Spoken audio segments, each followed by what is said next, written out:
Welcome back to the Labels Don't Define Us podcast. I'm Sarah, and I'm so grateful you're here with me today. This space is all about compassion, understanding, and hope, and about reminding you that whatever diagnosis you carry, whatever label the world has tried to place on you, you are still beautifully, fully human. Today's episode is one that lives very close to my heart. It's called Creativity as a Lifeline. We're going to explore how art, writing, music, and creative expression can help people with mental health diagnoses not just survive, but truly thrive. We'll talk about how creativity becomes a grounding force, a way of making sense of emotions, a place for healing, and sometimes a path forward into a new identity. Later in the episode, I'll be joined by a wonderful guest named Sam, an incredibly talented musician and entrepreneur who has turned his struggles into powerful creative work that now inspires others. But before we get to Sam's story, let's begin by looking at why creativity is so deeply connected to mental health and why, for so many, it becomes a lifeline. Why creativity heals. Creativity has been part of the human story for thousands of years. From cave paintings to music, from poetry to dance, humans have always used expression to process emotions that words couldn't quite capture. For people living with depression, anxiety, PTSD, bipolar disorder, autism, or other diagnoses, creativity does something incredibly important. It gives shape to feelings that feel too big. Mental health professionals have long recognized this. Art therapy, music therapy, drama therapy, these aren't fringe practices. They're evidence-based treatments that help people reduce anxiety, manage trauma, and regulate emotions. Creativity also lowers stress hormones, increases dopamine, the brain's motivation and reward chemical, and creates a sense of mastery, which is especially powerful when life feels overwhelming. But beyond the science, the healing often comes from something simple. When you create, you take something painful and turn it into something meaningful. I want to begin with a story about a woman named Emma. Emma was diagnosed with PTSD after surviving a traumatic accident. For a long time, she couldn't sleep. She was afraid of being alone. Loud sounds made her jump, and she struggled with flashbacks that left her exhausted and afraid. Her therapist suggested art therapy. At first, Emma thought it was silly. "I'm not an artist," she said. But she gave it a try, starting with nothing more than a black pen and a sketchbook. She began drawing the things she couldn't speak about: shapes, lines, shadows, pieces of memories that felt impossible to articulate. Weeks passed. Slowly, the drawings became more colorful, more open, more free. She told me once that the page became a place where the trauma had boundaries, a place where she was in control. Today, Emma sells her art online. But more importantly, she says that painting gave her the first sense of calm she had felt in years. This is the magic of creativity. Not that it erases the past, but that it gives you a safe place to let the past breathe. Another story I love is about Michael, a man living with major depressive disorder. For years, Michael struggled with motivation. Everything felt heavy. He didn't know how to talk about what he was feeling, not with friends, not with family, not even with his therapist at first. But he did something incredibly simple. He wrote. At first, the entries were just a few words. Things like, "I'm tired," or "Today was hard." But writing became a ritual. Every evening, he put something onto the page. A thought, a fear, a memory, a hope. Over time, his journal entries grew into poetry. Poems about resilience, poems about feeling lost, poems about slowly, carefully finding himself again. He eventually published a small book of his work, not for fame, not for money, but because he wanted someone out there, someone who might feel the same way he once did, to know they're not alone. Writing gave Michael his voice back, and sometimes finding your voice is the very first step toward healing. Next is the story of Lucia, an autistic woman who found connection through sculpture. She struggled with social communication and often felt misunderstood.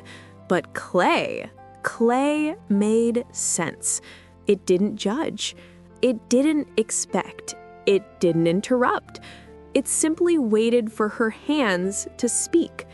She once said, "The clay lets me say what my mouth can't." Her sculptures, often shaped like spirals, branches, and waves, became her emotional language. Through her work, she found a community of other autistic creators. She found belonging. She found pride. And she found a way to show the world the depth and beauty inside her mind. Now, I'd love to bring in our guest for today, Sam. Sam is a musician, a songwriter, and an entrepreneur who has built a career turning hardship into art. He's someone who deeply understands what it means to use creativity as a lifeline.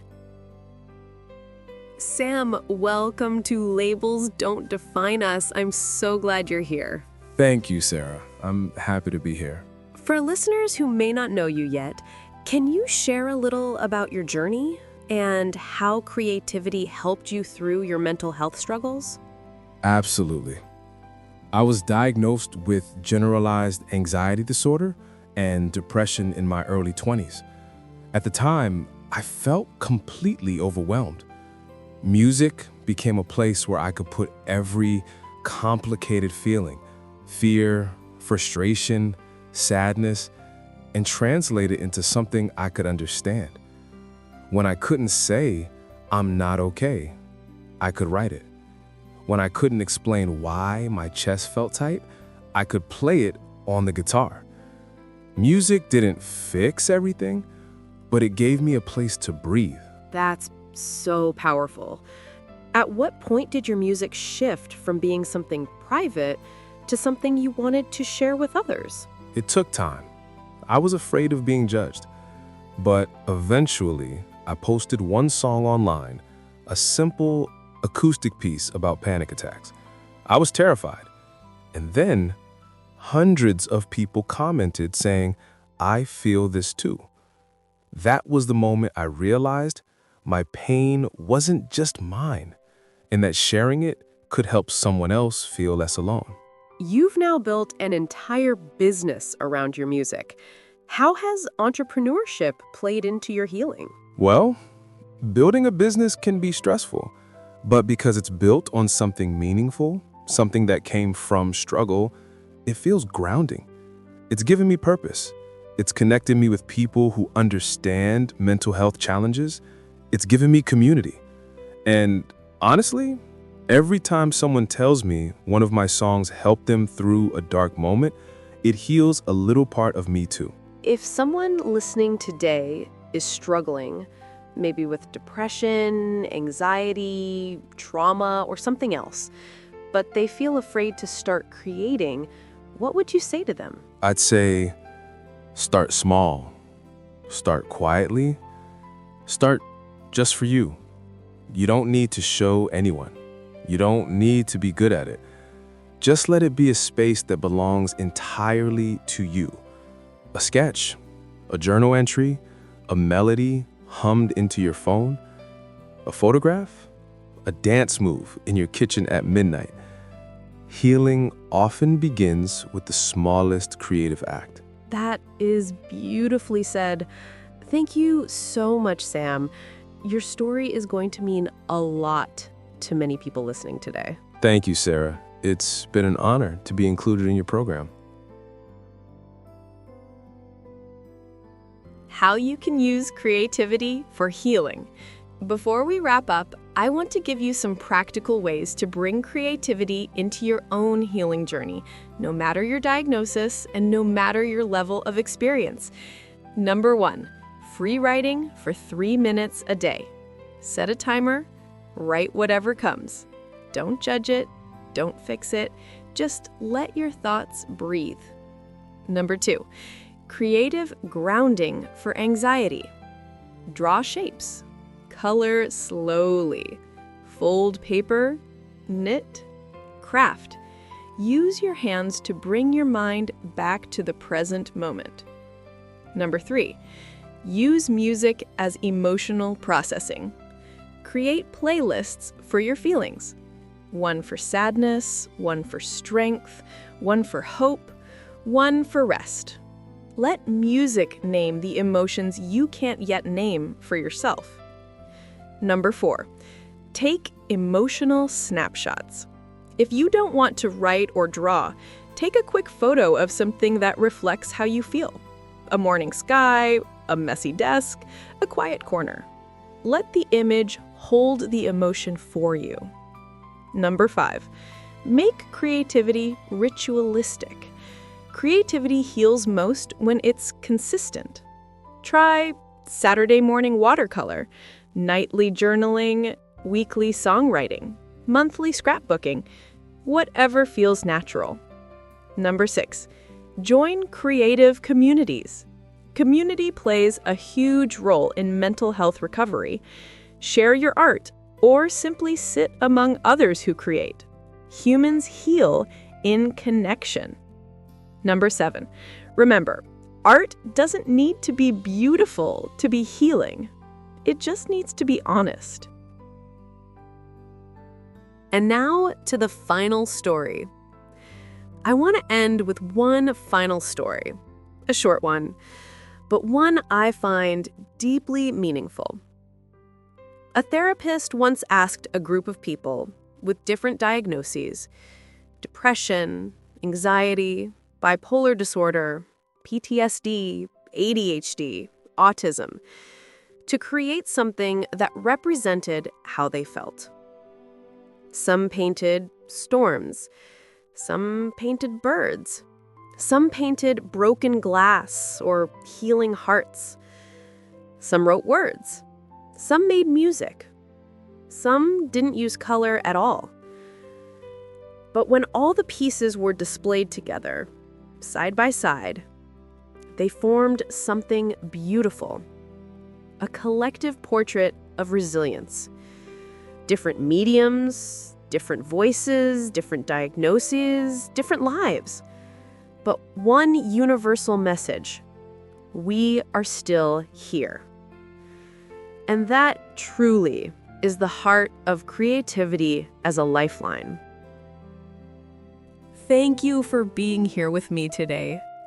Thank you for listening to these stories and for honoring the creative spirit that lives inside all of us. If you take one thing away from this episode, I hope it's this: your struggles do not diminish your ability to create something beautiful, and your creativity does not need to be perfect to be healing. It only needs to be yours. This has been episode 11 of Labels Don't Define Us. I'm Sarah, and as always, I'm grateful for your time, your presence, and your courage. Thank you for listening to the Labels Don't Define Us podcast. Take care, stay gentle with yourself, and I'll see you in the next episode.